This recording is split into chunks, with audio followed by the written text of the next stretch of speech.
وطبعا زي ما قلت لكم يا شباب، حط ربنا في حياتك، خلي ربنا رقم واحد في حياتك. صدقني صدقني صدقني، لو ربنا رقم واحد في حياتك كل حاجه في حياتك وخطواتك هتمشي مظبوطه. بعد ربنا والدك والدتك.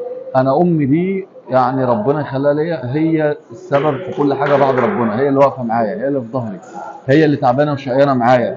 انا كنت بدعي ربنا يكرمني عشان خاطر امي، عشان خاطر افرحها هي، اكبر بخاطرها هي، مش عشان اي حد، امي قبل اي حد. ناس كتير وقفت معايا، ناس كتير وقفت في ظهري بصراحه، اصحابي واخواتي.